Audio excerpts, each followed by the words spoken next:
बच्चों, स्वागत है आप लोग का हमारे चैनल एसजी एजुकेशन जोन पे। बच्चों, आज हम देखेंगे कक्षा 12वीं हिंदी का आपका एक बढ़िया सा वायरल पेपर, जिसमें जितने भी प्रश्न आपको बताए जाएंगे सभी आपके 24 फरवरी का जो आपका हिंदी का पेपर होगा उसके लिए महत्वपूर्ण होंगे। तो उससे पहले अगर आप लोग चैनल पर नए हैं तो चैनल को सब्सक्राइब कर लीजिए और वीडियो को लाइक करिए और वीडियो को अपने दोस्तों के साथ ज़्यादा से ज़्यादा शेयर करिए। और जो है आप लोग वीडियो को एकदम पूरा वॉच करिएगा, क्योंकि इसमें आपको जितने भी बहुविकल्पी हों या हर प्रकार के जैसा आपके पेपर में प्रश्न आएगा वैसे ही प्रश्न बताए जाएंगे। तो आप लोग जो एकदम मिस मत करिएगा। तो खंड क में आपका प्रश्न पहले का क है, उक्ति व्यक्ति प्रकरण के रचनाकार है, यानी आपका जो उक्ति व्यक्ति प्रकरण है उसके रचनाकार कौन है। पहला ऑप्शन दिया है गोकुलनाथ, दूसरा दामोदर शर्मा, तीसरा नाभादास और चौथा मुंशी सदा सुखलाल। तो जो आपका सही उत्तर होगा कि उक्ति व्यक्ति प्रकरण के रचनाकार कौन है, तो दामोदर शर्मा, यानी कि दूसरा वाला ऑप्शन आपका एकदम सही है। ख वाला प्रश्न देखेंगे तो पूछा है भारतेंदु युग की पत्रिका है, यानी कि आपका इसमें से भारतेंदु युग की पत्रिका कौन सी है। पहला ऑप्शन है कवि वचन सुधा, दूसरा सरस्वती, तीसरा मर्यादा और चौथा हंस। तो प्यारे बच्चों, आपका भारतेंदु युग की पत्रिका इनमें से कौन सी है, तो आपका जो भारतेंदु युग की पत्रिका है प्यारे बच्चों आपका कवि वचन सुधा है, यानी कि पहला वाला ऑप्शन एकदम सही है। ग वाला प्रश्न देखेंगे, दिया है हिंदी गद्य साहित्य के द्वितीय उत्थान का प्रारंभ हुआ है, यानी हिंदी गद्य साहित्य का जो द्वितीय उत्थान है प्यारे बच्चों आपका, उसका प्रारंभ कब हुआ है। आपका सन 1918 में, दूसरा है सन 1900 में, तीसरा सन 1936 में और चौथा ऑप्शन है सन 1938 में। तो हिंदी गद्य साहित्य के द्वितीय उत्थान का प्रारंभ जो है प्यारे बच्चों आपका कब हुआ था, सन 1938 में, यानी कि चौथा ऑप्शन आपका एकदम सही है। प्यारे बच्चों, अगले प्रश्न पर जाने से पहले आपसे कहना चाहेंगे, अगर आप लोगों ने अभी तक चैनल को सब्सक्राइब नहीं किया तो कर लीजिए, क्योंकि आगे आने वाले दिनों में ऐसी वीडियो आपको रोज इस चैनल पर प्रोवाइड की जाएंगी। और इस क्लास में जितने भी प्रश्न आपको हर प्रकार के बताए जाएंगे जैसा आपके पेपर में पूछा जाएगा और सभी आपके महत्वपूर्ण होंगे। तो अगला यानी घ वाला प्रश्न है, सेवा सदन के रचनाकार हैं। तो ये बहुत ही इंपॉर्टेंट और इजी बहुविकल्पी प्रश्न है और हमने आपको बार बार बताया है कि सेवा सदन के जो आपके रचनाकार हैं प्यारे बच्चों कौन है, प्रेमचंद्र, यानी कि तीसरा वाला जो ऑप्शन है आपका एकदम सही होगा। यानी सेवा सदन के जो रचनाकार हैं आपके मुंशी प्रेमचंद है। अगला प्रश्न देखेंगे तो दिया है कि पर्दा कहानी के लेखक है, यानी जो आपकी पर्दा कहानी है उसके लेखक कौन है। इंसा अल्लाह खान, दूसरा ऑप्शन दिया है किशोरीलाल गोस्वामी, तीसरा यशपाल और चौथा विष्णु प्रभाकर।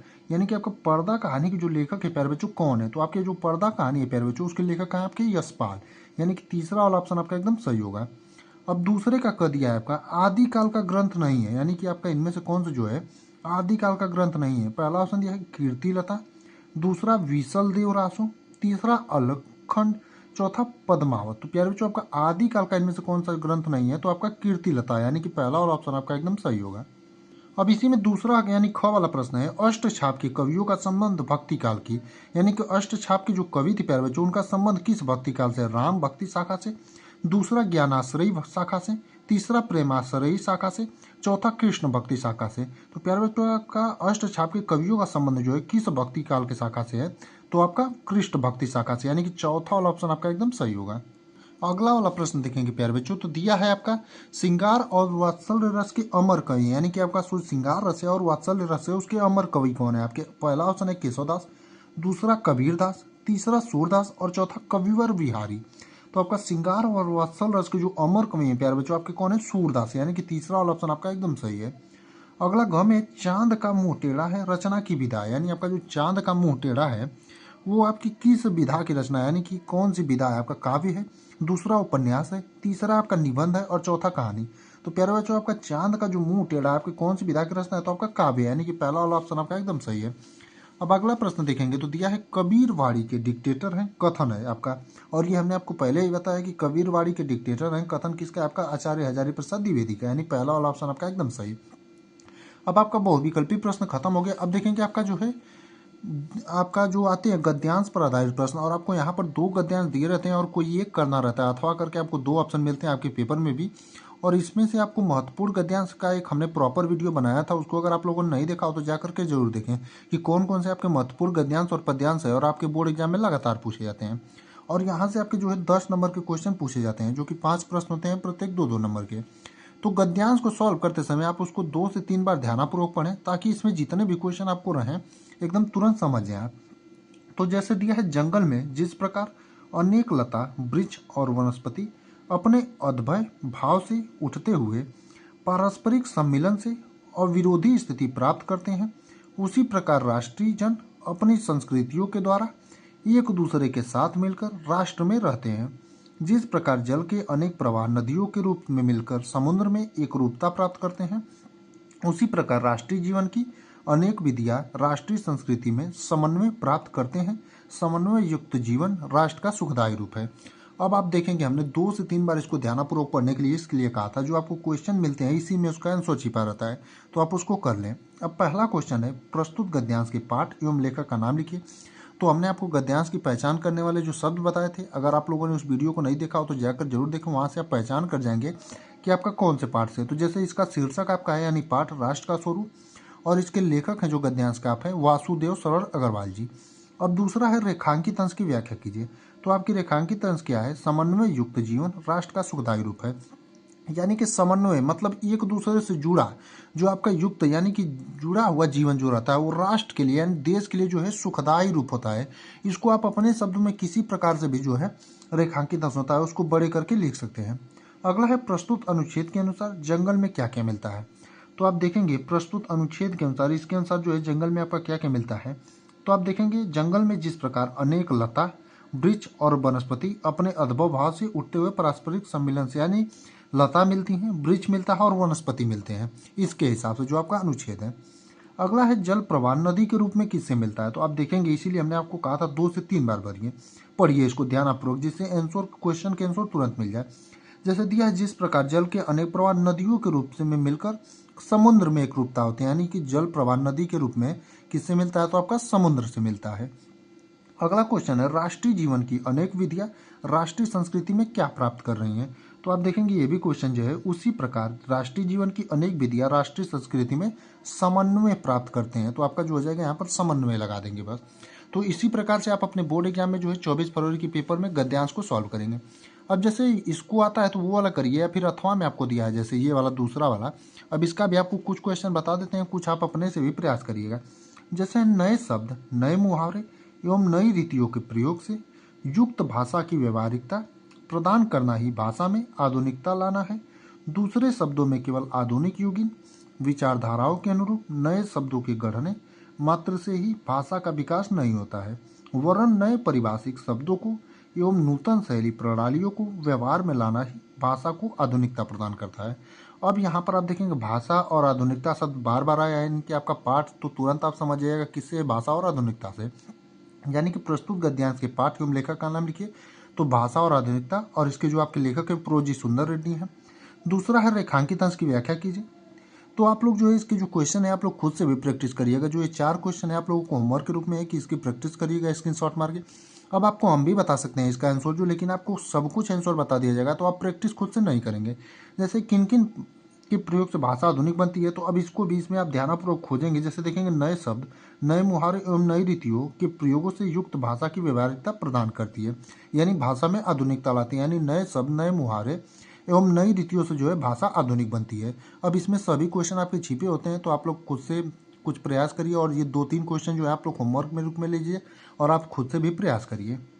अब अगला आपका जिस प्रकार गद्यांश पर प्रश्न रहता है उसी प्रकार पद्यांश पर भी, और आपके 10 नंबर के क्वेश्चन जो हैं इस पर भी पूछे जाते हैं। तो इसमें जो है आपका क्या दिया है, पहला वाला, और 5 प्रश्न रहते हैं और आपको 2-2 नंबर के प्रत्येक होते हैं, और अथवा करके इसमें भी आपको 2 ऑप्शन मिलता है। जैसे दिया है, नील परिधान बीच सुकुमार, खुल रहा मृदुल अध खुला अंग, खिला हो ज्यो ज्यो बिजली का फूल, मेघ वन बीच गुलाबी रंग, वह मुख पश्चिम की यूं, बीच जब घिरते हो घनश्याम, अरुण रवि मंडल उसको भेद, दिखाई देता हो छविदान। अब इसमें पहला प्रश्न है, प्रस्तुत पद्यांश के पाठ एवं कवि का नाम लिखिए। तो आपका जो पाठ है ये आपका श्रद्धा मनु वाले पाठ से है। हमने आपको पहचान वाले शब्द बताए थे पद्यांश के भी, नील परिधान हो, सुकुमार शब्द हो, तो आपका श्रद्धा मनु वाले पाठ का पहचान है, और इसके कवि आपके हैं जयशंकर प्रसाद। अब दूसरा है आपका रेखांकित अंश की व्याख्या कीजिए। तो आपका रेखांकित अंश क्या है, नील परिधान बीच सुकुमार, खुल रहा मृदुल अधगंगा। तो आपका जो रेखांकित अंश है इसकी व्याख्या हो जाएगा, प्रस्तुत पंक्ति में श्रद्धा अपने शरीर का पीले रंग का मेघ चरम धारण किए हुए हैं, उनकी वेशभूषा में से कहीं कहीं उसके कोमल अंग दिखाई दे रहे हैं।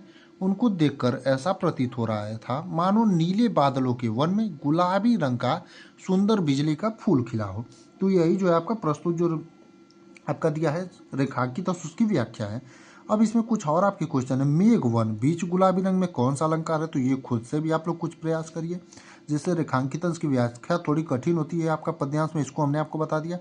अगला है नीले वस्त्र में लिपटी नायिका की छवि कैसी दिख रही है, तो ये आपको जो है रेखांकित अंश में भी जब हमने आपको आंसर बताया था उसी में इसका भी आंसर छिपा था कि नीले रंग में जो लिपटी नायिका है उसका जो है देखकर ऐसा प्रतीत हो रहा है था मानो नीले बादलों के वन में गुलाबी रंग का सुंदर बिजली का फूल मिला हो।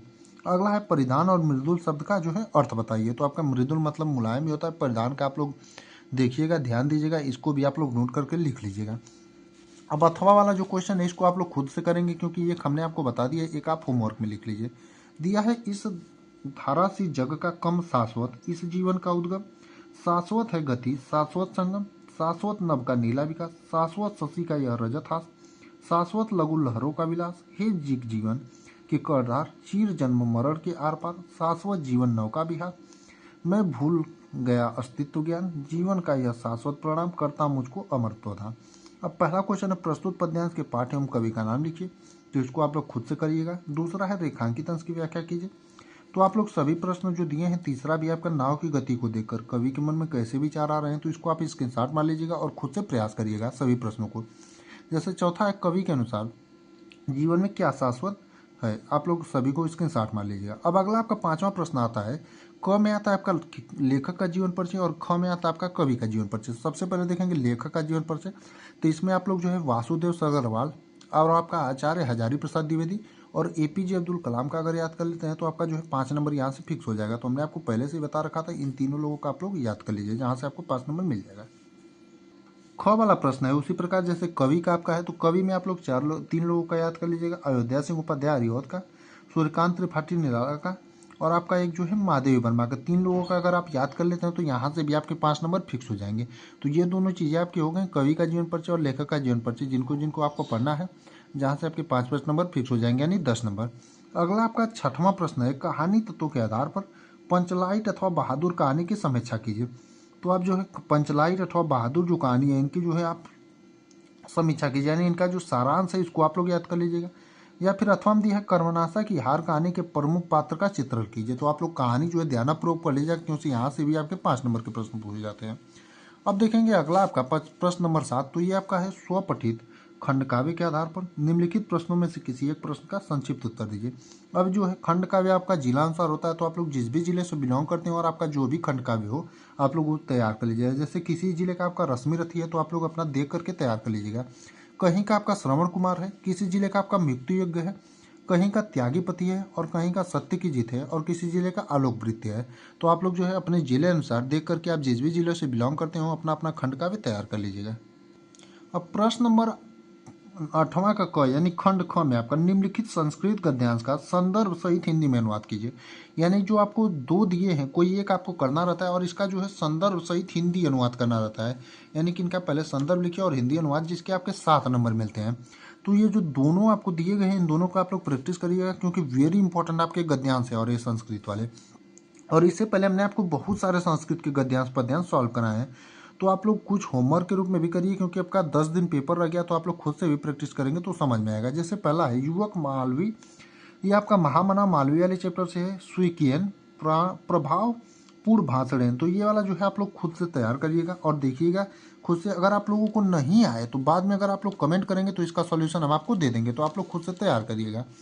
अब अगला जो है आपका पद्यांश वाले प्रश्न पर आता है, यानी निम्नलिखित श्लोकों को हिंदी में संदर्भ सहित हिंदी अनुवाद कीजिए, यानी हिंदी को में संदर्भ सहित हिंदी अनुवाद करना रहता है।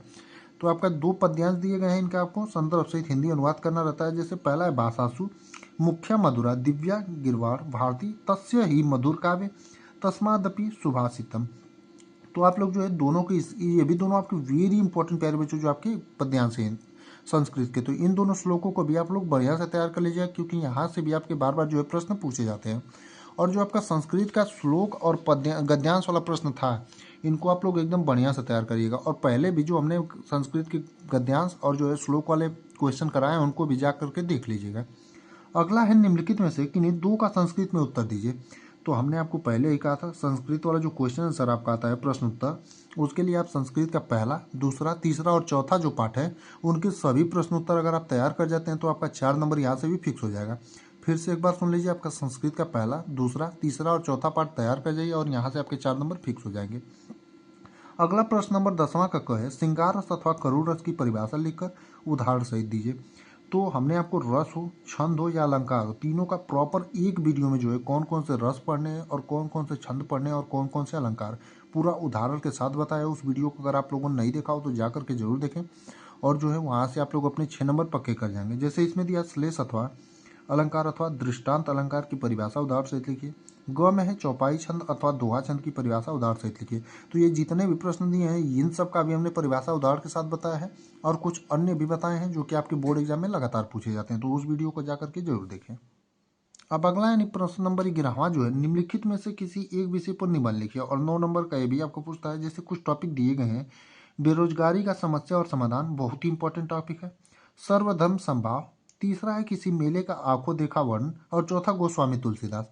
और एक आपका पर्यावरण प्रदूषण हो जाएगा, इसको भी नोट कर लीजिएगा। एक आपका हो जाएगा नारी सुरक्षा जो है, और कुछ और टॉपिक हैं जो हमने निबंध के पहले भी बता रखे हैं, तो उनको भी जा करके जरूर देखें। 12वें का क का पहला है, पावकः का संधि विच्छेद होगा। तो पावकः का जो आपका संधि विच्छेद होगा पहले जो आपका पौधन अक होगा, यानी कि अ वाला ऑप्शन आपका एकदम सही है।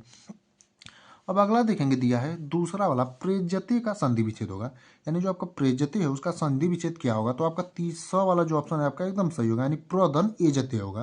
यानी प्रेज्यते का जो संधि विच्छेद है प्रधन एजते होगा। अगला क्वेश्चन है, पुस्तकालय में संधि है। पहला ऑप्शन दिया है स्वर संधि व्यंजन संधि, ब में दिया है स्वर संधि, स में यड़ संधि और द में विसर्ग संधि। तो प्यारे बच्चों आपका पुस्तकालय में जो संधि है आपका स्वर संधि, यानी कि ब वाला ऑप्शन आपका एकदम सही है।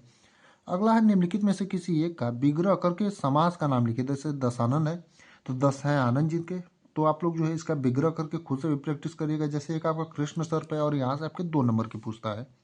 अगला और बहुत ही इंपॉर्टेंट आपका जो है, बैंक में खाता खोलने के लिए बैंक प्रबंधन को आवेदन या प्रार्थना पत्र, और बहुत ही इंपॉर्टेंट आपका पत्र है। अगर आप लोगों ने इस टॉपिक पर पत्र अभी नहीं तैयार किया तो जल्दी से तैयार कर लीजिए, क्योंकि 10 दिन आपके पास सिर्फ बचे हैं। या फिर अथवा में शहर में फैली संक्रामक बीमारी की तरफ जिलाधिकारी का ध्यान आकर्षित करने के लिए आवेदन पत्र या प्रार्थना पत्र लिखिए। और ये जो दोनों पत्र हैं आपके प्यारे बच्चों बहुत ही इंपॉर्टेंट है और आपका हर बार जो है बोर्ड एग्जाम में पूछे जाते हैं।